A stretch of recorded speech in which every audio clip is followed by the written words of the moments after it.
സൂര്യ കോമഡിയുടെ എല്ലാ മാന്യ പ്രേക്ഷകർക്കും ഇപ്പോൾ ശരിയാക്കി തരാം പ്രസന്റഡ് ബൈ ഗ്ലോബൽ എഡ്യൂക്കേഷണൽ കൺസൾട്ടൻസിന്റെ മറ്റൊരു എപ്പിസോഡിലേക്ക് സ്വാഗതം. ഞാൻ നിൽക്കുന്നത് കഴിഞ്ഞ പ്രാവശ്യം നമ്മൾ നിന്ന അതേ കോളേജിൽ തന്നെയാണ്. മാമംഗലത്തെ ഒരു ഇൻസ്റ്റിറ്റ്യൂഷനാണ് റൈസ് കരിയർ ക്യാമ്പസ്. ഇവർക്ക് പാലാരിവട്ടത്തും ബ്രാഞ്ചുണ്ട്. ഇപ്പോൾ നമ്മൾ കഴിഞ്ഞ എപ്പിസോഡിലുള്ള കുട്ടികളുമുണ്ട്. അത് കൂടാതെ തന്നെ കുറേ ഫാക്കൽറ്റീസും മറ്റു ചില കുട്ടികൾക്കുണ്ട്. അവരൊക്കെ ഇങ്ങനെ റെഡിയായി നിൽക്കുകയാണ്. ഞാൻ ഇവരെക്കുറിച്ച് പറയേണ്ട കാരണം കഴിഞ്ഞ എപ്പിസോഡിൽ തന്നെ നിങ്ങൾ കണ്ടു, ഒരുപാട് കഴിവുള്ള കുട്ടികളാണ്, നമ്മളെ ഒരുപാട് ചിരിപ്പിച്ചവരാണ്. ഇപ്പോൾ കുറേ കാര്യങ്ങളുമായി അവർ നിൽക്കുകയാണ്. നമുക്ക് ഏതായാലും അങ്ങോട്ടേക്ക് പോവാം. Come on!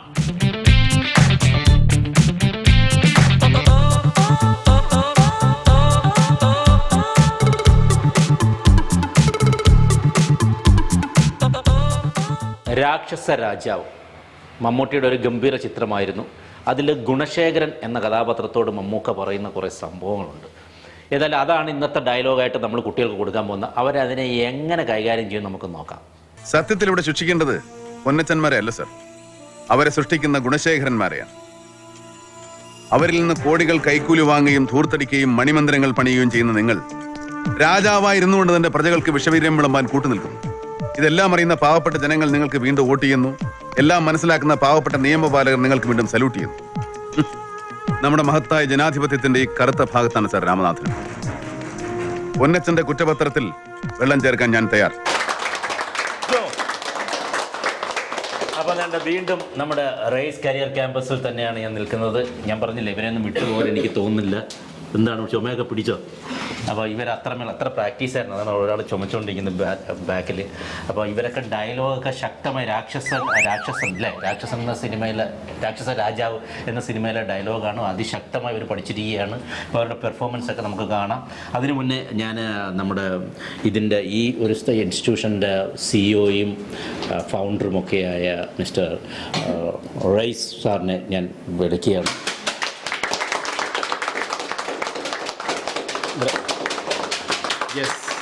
വെൽക്കം. അപ്പം കഴിഞ്ഞൊരു എപ്പിസോഡ് നമ്മളിവിടെ എടുത്ത് ഭയങ്കര രസകരമായിട്ട് കുട്ടികൾ നമ്മളോടൊപ്പം തന്നെ എന്താണ് ആക്ട് ചെയ്യുകയും ഡാൻസ് അല്ല പാട്ട് പാടുകയും ഒക്കെ ചെയ്ത് വളരെ മനോഹരമായിരുന്നു. സോ അതുകൊണ്ട് തന്നെയാണ് അവരെ തന്നെ ഉൾക്കൊള്ളിച്ച് നമ്മൾ അടുത്തൊരു എപ്പിസോഡ് കൂടെ ചെയ്യുന്നത്. 1-2 പേര് പുതിയതുണ്ട്. അപ്പോൾ എന്താണ് ഈ ഇൻസ്റ്റിറ്റ്യൂഷനെ കുറിച്ച് പറയാനുള്ളതും കുട്ടികളെ കുറിച്ച് പറയാനുള്ളതും please. Thank you so much. First of all, thanks to Surya Comedy Show and all team, especially നമ്മുടെ പ്രസൻറ്റർ ഫിറോസ് ഖാൻ. ഈ ഒരു പ്രോഗ്രാം നമ്മുടെ ക്യാമ്പസ് തിരഞ്ഞെടുത്തതിൽ വളരെ സന്തോഷമുണ്ട്. ഒരിക്കൽ കൂടി താങ്ക്സ് ടു സൂര്യ കോമഡി. കാരണം ഞങ്ങളുടെ ഇപ്പം 6ാമത്തെ വർഷമാണ് കരിയർ ക്യാമ്പസ്. ഇപ്പോൾ റൈസ് കരിയർ ക്യാമ്പസാണ് നമ്മൾ അറിയപ്പെടുന്നത്. ഞങ്ങളുടെ ഏവിയേഷൻ കോളേജാണ്. ഏവിയേഷൻ ക്യാബിൻ ക്രൂ, അതുപോലെ തന്നെ logistic, hotel management, hospital administration, അങ്ങനെ ഒത്തിരി +2 ഡിഗ്രി കഴിഞ്ഞ കുട്ടികൾക്കുള്ള പ്രൊഫഷണൽ കോഴ്സസ് കൊടുക്കുന്ന ഒരു കോളേജാണ്. ഞങ്ങളുടെ ഹെഡ് ഓഫീസ് വരുന്നത് പാലാരിവട്ടം, ഞങ്ങളുടെ മാമംഗലാണ് നമ്മുടെ ഇപ്പോൾ ക്യാമ്പസ് ഉള്ളത്. 10,000 സ്ക്വയർ ഫീറ്റിൽ ഈ ഒരു ക്യാമ്പസ് നിൽക്കുന്നത്. അപ്പോൾ നമ്മുടെ വലിയൊരു അഭിമാന നിമിഷമാണ് നമ്മുടെ ഈ ഒരു പ്രോഗ്രാം. ഞാൻ ഈ പ്രോഗ്രാം 1-2 തവണ കണ്ടിട്ടുണ്ട് തിരക്കിനിടയിലും. ഞാനിപ്പോൾ അതിനെക്കുറിച്ച് ഈ പ്രോഗ്രാം ഷൂട്ട് തുടങ്ങുന്നതിന് മുമ്പ് ഓൾറെഡി ഫിറോസ് ഖാനോട് പറഞ്ഞായിരുന്നു. ഏതായാലും നമ്മുടെ കുട്ടികളൊക്കെ ആക്റ്റീവായിട്ട് 2 എപ്പിസോഡിൽ ഇതിലുണ്ടെന്ന് അറിഞ്ഞത് വളരെ സന്തോഷം. കുട്ടികൾക്ക് എൻ്റർടൈൻമെൻറ്റ് കൊടുക്കുക എന്നതാണ് എപ്പോഴും എൻ്റെ വർഷം ഞാൻ ചിന്തിക്കുന്ന ഒരു കാര്യം. അതിപ്പോൾ ഏതൊരു ഒരു പ്രോഗ്രാം ആയാലും നമുക്ക് അവർക്ക് എൻ്റർടൈൻമെൻറ്റ് കൊടുക്കുക. അപ്പോൾ തീർച്ചയായിട്ടും അത് പറഞ്ഞപ്പോഴാണ് സാറ് ഓൾറെഡി സിനിമയുമായി കണക്റ്റഡ് ആയിട്ടുള്ള ഒരു കക്ഷിയാണ്. മിമിക്രി നേരത്തെ ഗൾഫിലായിരുന്നു. അപ്പോൾ മിമിക്രി അങ്ങനെയുള്ള ഒരുപാട് കലാരൂപങ്ങൾ ചെയ്തിരുന്ന ഒരു വ്യക്തിയാണ്. ഞങ്ങൾ പേഴ്സണലി സംസാരിച്ചപ്പോൾ എനിക്ക് മനസ്സിലാക്കാൻ കഴിഞ്ഞതാണ്. പിന്നെ സിനിമ അതൊരു സൗകാര്യ കാര്യമായിരുന്നു. കാരണം 10-12 വർഷത്തോളം ദുബായിലായിരുന്നു. അപ്പോൾ അവിടെ ഇതുപോലെ മിമിക്രി മോണാക്ട് 1-2 ടെലിഫിലിം ഷോർട്ട് ഫിലിമൊക്കെ ഡയറക്റ്റ് ചെയ്തിട്ടുണ്ട്. അപ്പോൾ ഒരു സിനിമയുടെ പ്രൊജക്റ്റിലൊക്കെ ആയിരുന്നു. അത് ഇപ്പം നമ്മുടെ ഒരു കോളേജ് തുടങ്ങിയപ്പോൾ പിന്നെ തിരക്ക് പ്രൊഫഷണലി പോയി. എനിവേ തീർച്ചയായിട്ടും വീണ്ടും ഒരു നല്ല തിരിച്ചുവരവ് ഉണ്ടാവും എന്ന് പ്രതീക്ഷിക്കുന്നു, ദൈവം അനുഗ്രഹിച്ചാൽ. പിന്നെ നമ്മളെ സംബന്ധിച്ചിടത്തോളം ഈ ഒരു പ്രോഗ്രാം, ഇന്നത്തെ പ്രോഗ്രാം എന്ന് പറയുന്നത് ഒരു ഡയലോഗാണ് അല്ലേ? ദേ ഇപ്പോൾ ശരിയാക്കി തരാം. അപ്പോൾ ഇപ്പം തന്നെ ശരിയാക്കും. Thank you. മറ്റേ വോയിസ് ഒക്കെ റെഡി ആയിരുന്നു. കഴിഞ്ഞ എപ്പിസോഡിൽ വോയിസ് അത്ര പോരുന്നു. ഒന്ന് ട്രൈ വാ. ഞങ്ങൾ ഇദ്ദേഹത്തിന് ഒരുപാട് ചൂടുവെള്ളമൊക്കെ കൊടുത്ത് കുറേ മരുന്നൊക്കെ കൊടുത്ത് കൊണ്ടുവന്നിരിക്കുക. രാവിലെ വോക്കൽ കോഡ് പോയിരുന്നായിരുന്നു. കഴിഞ്ഞ ദിവസം അദ്ദേഹം സാധകം ചെയ്തതിൽ ഹരിമുരളിയും പാടാൻ വേണ്ടി.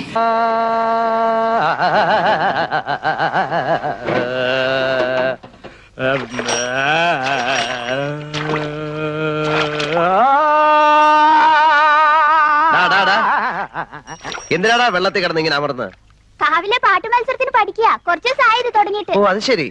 വോക്കൽ കോഡ് പോയി ഇപ്പൊ എല്ലാം റെഡിയാക്കി കൊണ്ടുവന്നിരിക്കുകയാണ്. എന്തായിരുന്നു മോളുടെ പേര്? അയ്യോ അപ്പൊ ഒരു കാര്യം ചെയ്യും, കൂടുതൽ ചോദിക്കുന്നുണ്ട്. ഡയറക്റ്റ് അങ്ങ് നമുക്ക് ആക്ടിങ്ങിലേക്ക് കിടക്കാം. റെഡി? ആക്ഷൻ. സത്യത്തിൽ ഇവിടെ ശിക്ഷിക്കേണ്ടത് പൊന്നച്ചന്മാരെയല്ല സാർ, അവരെ സംരക്ഷിക്കുക, അവരെ സൃഷ്ടിക്കുന്ന ഗുണശേഖരന്മാരെയാണ്. അവരിൽ നിന്ന് കോടികൾ കൈക്കൂലി വാങ്ങുകയും ദൂർത്തടിക്കുകയും മണിമന്ദിരങ്ങൾ പണിയുകയും ചെയ്യുന്ന നിങ്ങൾ രാജാവായിരുന്നത് കൊണ്ട് തന്നെ പ്രജകൾക്ക് വിഷവീര്യം നൽകുകയും വിഷവീര്യം വിളമ്പാൻ കൂട്ടുനിൽക്കുകയും ചെയ്യുന്നു. ഇതെല്ലാം അറിയുന്ന പാവപ്പെട്ട ജനങ്ങൾ നിങ്ങൾക്ക് വേണ്ടി വീണ്ടും വോട്ടുകൾ ചെയ്യുന്നു. ഇതെല്ലാം അറിയുന്ന പാവപ്പെട്ട നിയമപാലകർ നിങ്ങൾക്ക് വീണ്ടും സല്യൂട്ട് ചെയ്യുന്നു. എന്നെ മനസ്സിലായില്ലേ? ഞാൻ ഇവിടുത്തെ കാര്യസ്ഥൻ UPP മേനോ. അതല്ല, അയാൾ ആരാ? നമ്മുടെ മഹത്തായ ജനാധിപത്യത്തിന്റെ കറുത്ത ഭാഗത്താണ് സാർ ഈ രാമനാഥനും. പൊന്നച്ചന്മാരുടെ കുറ്റപത്രത്തിൽ വെള്ളം ചേർക്കാൻ ഞാൻ തയ്യാർ.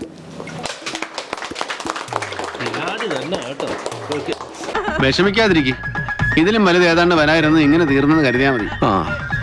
അപ്പോൾ അടുത്തതായിട്ട് നമുക്കൊരു പുതിയ ആളിനെ വിളിക്കാം. നമ്മുടെ സിഇഒയുടെ വൈഫാണ്. അദ്ദേഹത്തിന് ഇതിൽ വേണ്ട, വെറുതെ നിൽക്കുകയാണ്. അപ്പോൾ വേണ്ട കൂടുതൽ എങ്കിലും ഞാൻ വിളിച്ച ഇതിന് ഒന്നും പറയിപ്പിക്കുന്നില്ല. വിളിച്ച സ്ഥിതിക്ക് ഒന്ന് വരിക പ്ലീസ്. പെരുന്നാളൊക്കെ എങ്ങനെ ഉണ്ടായിരുന്നു? പെരുന്നാളൊക്കെ അടിപൊളിയായിരുന്നു. ഓക്കെ. ഇദ്ദേഹമാണ് സിഇഒയുടെ വൈഫ്, പിന്നെ നമ്മുടെ കറക്റ്റ് പേരെന്താണ്? ഷാഹിന. അപ്പോൾ അദ്ദേഹം ഒരു 2 വരി മാപ്പിളപ്പാട്ട് പാടാൻ പറഞ്ഞാൽ അദ്ദേഹം പോകുമെന്ന് എനിക്കറിയാം. അതുകൊണ്ട് അത് ഞാൻ പറയാതെ തന്നെ കൃഷ്ണമൂർത്തിയുടെ മൂത്ത പുത്രൻ രാമമൂർത്തി, നിർത്താതെ 2 പ്രാവശ്യം പറഞ്ഞിട്ട് വയ്ക്കും. കൃഷ്ണമൂർത്തിയുടെ മൂത്ര നേരം വിളിക്കുമ്പോൾ ഈ നാട്ടുകാർക്ക് എല്ലാം അൽഷിമേഴ്സ് വന്നിട്ട് എല്ലാം മറന്നു വരുന്നെങ്കിലോ അല്ലേ? അല്ലെങ്കിൽ എനിക്ക് അൽഷിമേഴ്സ് വന്നാൽ മതിയായിരുന്നു, ഇതൊന്നും ഓർക്കണ്ടല്ലോ. അതൊന്നും നടക്കില്ല. ഇഷ്ട കൃഷ്ണമൂർത്തിയുടെ മൂത്ത പുത്രൻ രാമമൂർത്തി. എന്നാൽ ഒരു ചെറിയ കാര്യം ഞാൻ പറയാം, അത് പറഞ്ഞാൽ മതി. വേറെ ഒന്നും തെറ്റുന്നൊരു കാര്യമില്ല. ഇങ്ങോട്ട് നോക്കിയാൽ മനസ്സിലാവും.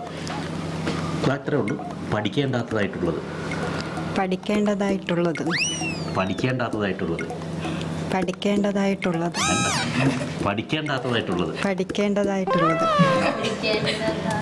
പറഞ്ഞോളൂ മോളെ. പഠിക്കേണ്ടതായിട്ടുള്ളത് എന്തായാലും കയ്യടി കൊടുക്കുക. മതി എന്റെ ചേട്ടാ, നിർത്ത്. അടുത്തതായിട്ട് വളരെ മനോഹരമായ ടങ് ട്വിസ്റ്റ് പറഞ്ഞ അദ്ദേഹത്തെ ഞാൻ വേദിയിലേക്ക് വിളിക്കാം. എന്തായിരുന്നു പേര്? അഭിരാമി. ഞാൻ ഇതിന് നോക്കി പറയും. അഭിരാമി, എന്തൊക്കെയുണ്ട് വിശേഷങ്ങൾ? ഇവിടെ ഏത് സെക്ടറാണ്? ഇവിടെ മാർക്കറ്റിംഗ് ഹെഡ് കം HR ആണ്. എങ്ങനെയുണ്ട് ഇവിടുത്തെ കുട്ടികളൊക്കെ? നല്ല കുട്ടികളാണ്. നമുക്ക് അങ്ങോട്ട് തുടങ്ങിക്കണം. നാട് എവിടെയാണ്? മാവേലിക്കര. തുടങ്ങാം. ഞാൻ പഠിച്ചില്ല. എന്നാലും നമുക്ക് ഇവരൊക്കെ ഹെൽപ്പ് ചെയ്യാൻ വേണ്ടി മാത്രം നിൽക്കുന്ന ഒരാളാണത്. റെഡി? സത്യത്തിൽ ശിക്ഷിക്കേണ്ടത് പൊന്നച്ചന്മാരെ അല്ല സർ. പൊന്നച്ചനാണെന്ന് തോന്നുന്നു. പൊന്നച്ചനാണ്. ആകപ്പാടെ തെണ്ടിപ്പോകുന്ന ലക്ഷണമാണല്ലോ. പൊന്നച്ചന്മാരെയല്ല സർ, അവരെ സൃഷ്ടിക്കുന്ന ഗുണശേഖരന്മാരെയാണ്. അവരിൽ നിന്നും കോടികൾ കൈക്കൂലി വാങ്ങുകയും ധൂർത്തടിക്കുകയും മണിമാളികകൾ പണിയുകയും ചെയ്യുന്ന, അങ്ങനെയല്ലല്ലോ, മണിമാളികകൾ പണിയുകയും അത് ജോറായി. രാജാവായിരുന്നു കൊണ്ട് തന്നെ പാവപ്പെട്ട പ്രജകൾക്ക് വിഷവീര്യം നൽകുകയും ചെയ്യുന്നു, വിളമ്പാൻ കൂട്ടുനിൽക്കുകയും ചെയ്യുന്നു. ആക്ടിംഗ് ഒന്നും ഞാൻ പഠിച്ചില്ല. ഇപ്പൊ ശരിയായല്ലോ. പൊട്ടൻ ഗുണപ്പ, ഇത് തന്നെയല്ലേ കുറച്ചു മുമ്പ് നിനക്ക് ഞാൻ സിമ്പിൾ ആയിട്ട് പറഞ്ഞു തന്നത്. നിനക്ക് ഇപ്പോഴും നിക്കറിയില്ല, അതാ നിന്റെ കുഴപ്പം. അവരിൽ നിന്നും കോടികൾ കൈക്കൂലി കൈപ്പറ്റുകയും ധൂർത്തടിക്കുകയും മണിമാളികകൾ പണിയുകയും ചെയ്യുന്ന രാജാവായിരുന്നു കൊണ്ട് തന്നെ പ്രജകൾക്ക് വിഷവീര്യം നൽകുകയും ചെയ്യുന്നു. മറന്നുപോയി. ഈ എന്താണ് ഈ ടാറ്റു ഒരുപാടുണ്ടെന്ന് തോന്നുന്നില്ല. ഈ ടാറ്റുവിന്റെ അർത്ഥം എന്താണ്? ഇല്ല, ഇത് ഞാൻ വെറുതെ അടിച്ചതാ. ഇതൊരു ഫീനിക്സിന്റെ ഒരു സിംബലൈസേഷൻ. ഫീനിക്സ് ആണ്. Okay okay, very good. ബുദ്ധിയുണ്ട്, പക്ഷെ അത് ഉപയോഗിക്കണില്ല.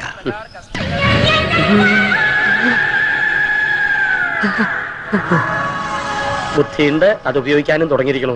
മോടാ. ഓക്കെ, നല്ല ഹെയർ സ്റ്റൈലാണല്ലോ. Thank you. എവിടെ വീട്? എവിടെ കറക്റ്റ്? കോട്ടയം. കുട്ടികൾക്കാണ്. പേരെന്ത്? ജോജോ. ജോജോ. തുടങ്ങാമോ? തുടങ്ങാം. സ്റ്റാർട്ട്. സത്യത്തിൽ ഇവിടെ ശിക്ഷിക്കേണ്ടത് പൊന്നച്ചന്മാരല്ല സാർ, അവരെ സൃഷ്ടിക്കുന്ന ഗുണശേഖരന്മാരെ. അവരിൽ നിന്ന് കോടികൾ കൈക്കൂലി വാങ്ങി. ഞാൻ പറയുന്നൊന്നും കേൾക്കുന്നില്ലേ? കംപ്ലീറ്റ് ഉടായ്പകളാണല്ലോ. കൊടിയേറ്റിന് ഇങ്ങനെയാണെങ്കിൽ ആറാട്ടിന് എന്തായിരിക്കും? സത്യത്തിൽ ഇവിടെ ശിക്ഷിക്കേണ്ടത് പൊന്നച്ചന്മാരെയല്ല സാർ. സത്യത്തിൽ ഇവിടെ ശിക്ഷിക്കേണ്ടത് പൊന്നച്ചന്മാരെയല്ല സാർ, അവരെ സൃഷ്ടിക്കുന്ന ഗുണശേഖരന്മാരെയാണ്.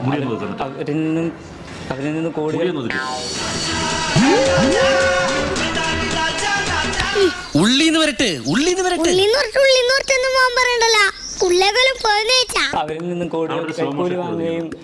അവരിൽ നിന്ന് കോടികൾ കൈക്കൂലി വാങ്ങുകയും ധൂർത്തടിക്കുകയും മണിമന്ദിരങ്ങൾ പണിയുകയും ചെയ്യുന്ന നിങ്ങൾ രാജാവായിരുന്നുകൊണ്ട് തന്നെ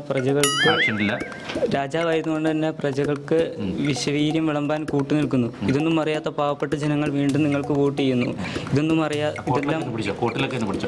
ഇതൊക്കെ മനസ്സിലാക്കുന്ന പാവപ്പെട്ട നിയമപാലകർ വീണ്ടും നിങ്ങൾക്ക് സല്യൂട്ട് ചെയ്യുന്നു. നമ്മുടെ മഹത്തായ ഈ ജനാധിപത്യത്തിന്റെ കറുത്ത ഭാഗത്താണ് സാർ ഈ രാമനാഥനും. പൊന്നച്ചൻ്റെ കുറ്റപത്രത്തിൽ വെള്ളം ചേർക്കാൻ ഞാൻ തയ്യാറാണ്.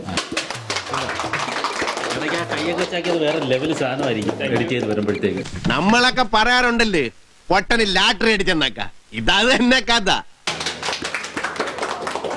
ഇനി 1-2 പേര് കൂടെ ഉള്ളൂ.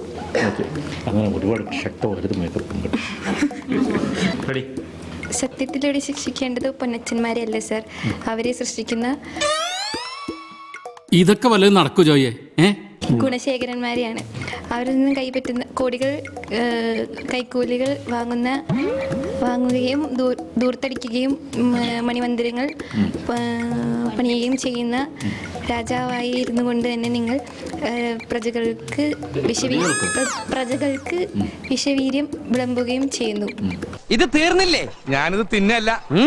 ഇതറിഞ്ഞുകൊണ്ട് തന്നെ പാവപ്പെട്ട ജനങ്ങൾ നിങ്ങൾക്ക് വീണ്ടും വോട്ട് ചെയ്യുന്നു. നിയമപാലകർ നിങ്ങൾക്ക് വീണ്ടും സല്യൂട്ട് ചെയ്യുന്നു. നമ്മുടെ മഹത്തായ ജനാധിപത്യത്തിന്റെ കറുത്ത ഭാഗത്താണ് സാർ ഈ രാമനാഥനും.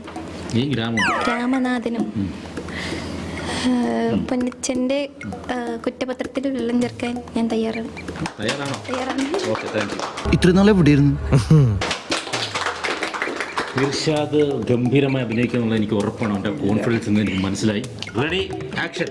സത്യത്തിൽ ഇവിടെ ശിക്ഷിക്കേണ്ടത് പൊന്നച്ചന്മാരെയല്ല സർ, അവരെ സൃഷ്ടിക്കുന്ന ഗുണശേഖരന്മാരെയാണ്.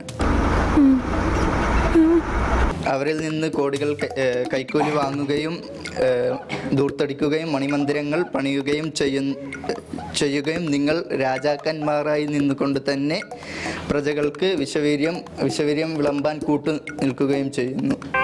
ഇതെല്ലാം മനസ്സിലാക്കി എന്തോ ചോദ്യം ചോദിച്ചതിന്റെ ഉത്തരം പറയുന്നതാണ് നീ പറയുന്നത്. വിജയൻ ചേട്ടാ, കുന്തിരിക്ക എനിക്ക് ഇഷ്ടമാണ് എന്ന് വെച്ചാൽ അതിന്റെ മൂട്ടിലിട്ട് പോയ്ക്കരുത് കേട്ടോ. ഇതെല്ലാം മനസ്സിലാക്കുന്ന പാവപ്പെട്ട ജനങ്ങൾ വീണ്ടും നിങ്ങൾക്ക്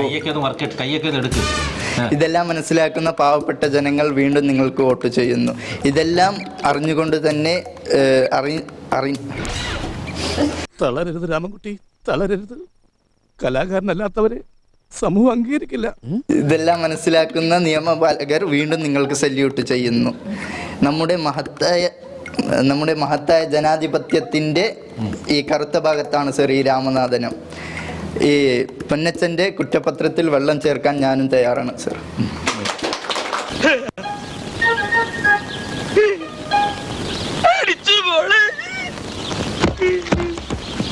ഇനി നമ്മുടെ ലാസ്റ്റായിട്ട് വിളിക്കുന്നു നമ്മുടെ ഇവിടുത്തെ ഫാക്കൽറ്റിയായ സഹീർ സാറിനെയാണ്. സഹീർ സാറിന് കുട്ടികളെല്ലാം ഒരു പാട്ട് പാടണമെന്ന് പറയുന്നുണ്ട്. ഓർമ്മകൾ വാസന്തനന്ദന തോപ്പിൽ ഒരു പുഷ്പം മാത്രം, ഒരു ചിത്രം മാത്രം. ഡെയ്സി ഡെയ്സി ഡെയ്സി ലലലലല. അപ്പം നമുക്ക് ആ സാധനം ഒന്ന് ആക്ട് ചെയ്യല്ലേ? ഒന്ന് ട്രൈ ചെയ്യാം. അപ്പം റെഡി, ആക്ഷൻ. സത്യത്തിൽ ഇവിടെ ശിക്ഷിക്കേണ്ടത് പൊന്നച്ചന്മാരെ അല്ല സാർ, ഇവരെ സൃഷ്ടിക്കുന്ന ഗുണശേഖരന്മാരെയാണ്. അറിഞ്ഞില്ല, ഇത് ഞാൻ അറിഞ്ഞില്ല. ദേവിയുടെ കടാക്ഷം നിന്നിൽ ഇത്രത്തോളം ഉണ്ടെന്ന് അച്ഛൻ അറിഞ്ഞില്ല. അവരിൽ നിന്നും കൈക്കൂലി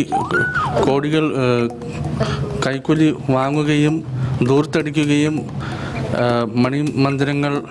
മണിമാളികകൾ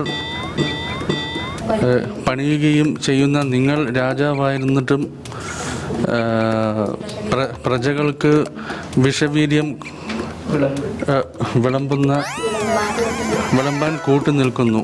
ഇത് അറിയുന്ന പാവം ജനങ്ങൾ നിങ്ങൾക്ക് വേണ്ടി വോട്ട് ചെയ്യുന്നു. ഇത് മനസ്സിലാക്കുന്ന നിയമപാലകർ നിങ്ങളെ സല്യൂട്ട് ചെയ്യുന്നു. ചേട്ടനൊന്ന് വന്ന് കാണ്, ഞങ്ങളുടെ മുഖത്ത് വരുന്ന ഓരോരോ സാധനങ്ങള്. ചീഞ്ഞ മുട്ടയും തക്കാളിയായിരിക്കും. ഞാൻ ഉദ്ദേശിച്ച എക്സ്പ്രഷനാ. കൂടുതൽ സംസാരിച്ച അവയവങ്ങൾ കുറയും. ഡ്യൂട്ടിയാ സമയം. നമ്മുടെ മഹത്തായ ജനാധിപത്യത്തിൻ്റെ ഈ കറുത്ത ഭാഗത്തിലാണ് സാർ ഈ രാമനാഥൻ പൊന്നച്ചൻ്റെ കുറ്റപത്രത്തിൽ വെള്ളം ചേർക്കാൻ ഞാൻ തയ്യാറാണ് സാർ. ട്രൈക്ക് നല്ല കൈയടി കൊടുക്കുക സാർ.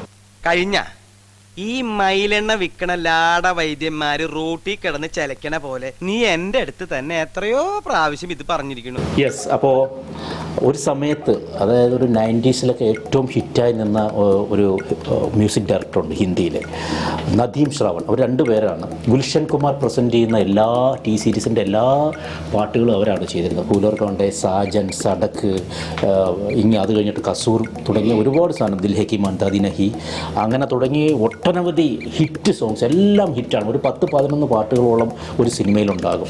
അന്ന് അതിൻ്റെ കാസറ്റിന് വേണ്ടിയിട്ട് ഇങ്ങനെ വെയിറ്റിംഗ് ഒരു പീരീഡ് ഉണ്ടായിരുന്നു. അപ്പോൾ അന്ന് ഹിറ്റിൻ്റെ മെയിനായിട്ട് ജങ്കാർ ബീറ്റ് എന്നൊക്കെ പറഞ്ഞ് പിന്നെയും ഇറങ്ങിയ ഒരു സാധനമാണ് ആഷിക്കി. അപ്പോൾ ആഷിക്കിയിലെ മനോഹരമായൊരു പാട്ടിൻ്റെ പെർഫോമൻസുമായിട്ട് നമ്മളിവിടുത്തെ ഫാക്കൽറ്റീസായ 2 പേര് വരികയാണ്. അവർക്ക് നല്ലൊരു കൈയടി കൊടുക്കുക പ്ലീസ്. सांसों की ज़रूरत हो जैसे, सांसों की ज़रूरत है जैसे, जिंदगी के लिए बस एक सनम चाहिए, आशिकी के लिए बस एक सनम चाहिए, आशिकी के लिए. രണ്ടുപേരും അടിപൊളിയായിരുന്നു.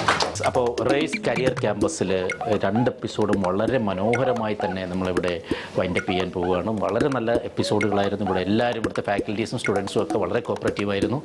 നിങ്ങൾ കണ്ടില്ലേ, ഞാൻ പറയാതെ തന്നെ അറിയാം, മനോഹരമായി പെർഫോം ചെയ്തു. പാടാൻ കഴിവുള്ളവർ, ഡാൻസ് ചെയ്യാൻ കഴിവുള്ളവർ, അഭിനയിക്കാൻ കഴിവുള്ളവർ, നമ്മളെ ചിരിപ്പിക്കാൻ കഴിവുള്ളവരൊക്കെ ആയിരുന്നു. എന്തായാലും തൽക്കാലം ഇവിടെ നമ്മൾ വൈൻഡപ്പ് ചെയ്യേണ്ടത് ആവശ്യമുണ്ട്. സമയം അതിക്രമിച്ചിരിക്കുകയാണ്. So good bye.